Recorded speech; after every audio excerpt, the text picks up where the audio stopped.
Jesús no empezó su ministerio hasta que hubo alguien.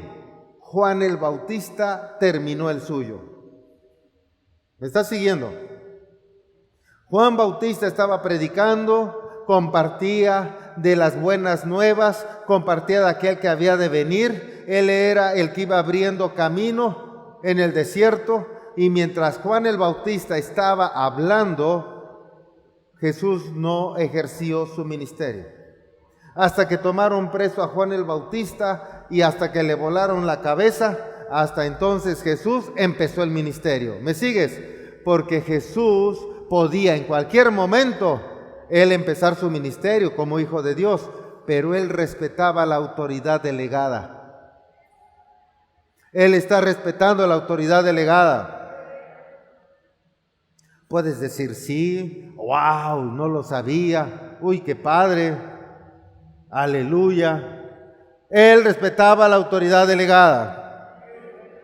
Ahora, si lo dices amén como así sea, no fue así sea, fue así fue. Y amén quiere decir así sea o así es. Él respetaba la autoridad delegada. Porque a veces religiosos todos dicen amén, pero ni saben qué quiere decir. ¿O no?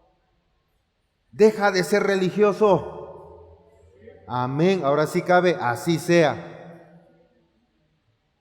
Wow. ¿Se dan cuenta cómo la religiosidad está bien fuerte? Y entonces Jesús, caminando aquí en la tierra ya y con todo el poder y lleno del Espíritu Santo, no empezó su ministerio hasta que terminó el de Juan. ¿Me sigues?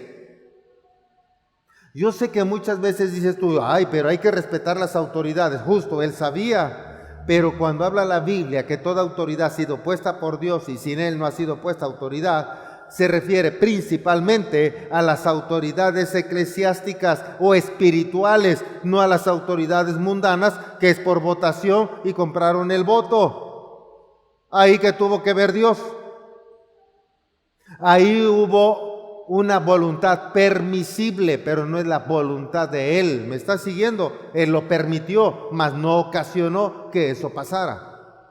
Pero en el caso de las autoridades espirituales, Él llama directamente, Él empodera, Él autoriza, Él da dones, Él da talento. Ahora sí, Él tiene que ver directamente. ¿Me sigues?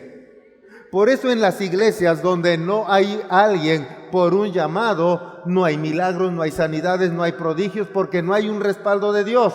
Ese fue impuesto porque hubo una división o alguien en rebeldía levantó su iglesia, no por llamado. Vamos bien, pero estás comprendiendo. Por eso Jesús empezó hasta que el otro dejó de ser. ¿Vamos bien? Ahora, otra parte observa ahí mismo.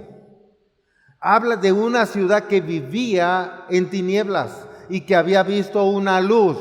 Primero la de Juan y luego la de Jesús. ¿Vamos bien?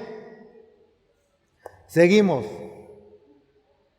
Jesús empieza a predicar. Y cuando empieza a predicar, ¿qué cosa dice? Ahí dice, ahí está escrito. ¿Qué dice? Arrepiéntanse. ¿De qué? Imagínate tú que tú te vas a un templo católico y le dices arrepiéntase de sus pecados. Imagínate que en una peregrinación tú dices arrepiéntanse de sus pecados. ¿Cómo te va a ir? Imagínate que te paras con cristianos y les dices arrepiéntanse de sus pecados. Díganle al otro que está a un lado, arrepiéntete de tu pecado. ¿Qué hacen?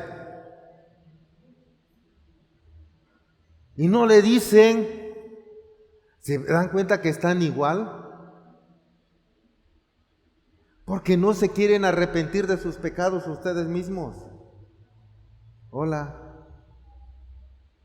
Por eso a Jesús lo trataron como la trataron, porque Él decía, arrepiéntete de tus pecados. Los apóstoles dijeron, arrepiéntete de tus pecados. Y la gente siempre se cree buena, siempre se cree santa.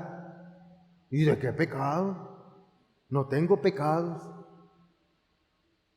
¿Y que acaso tú no cometes pecado y se la regresan a uno? Mira, hay una cosa que cometa pecado y otra cosa que no esté consciente. ¿Tú estás consciente de tus pecados o inconsciente?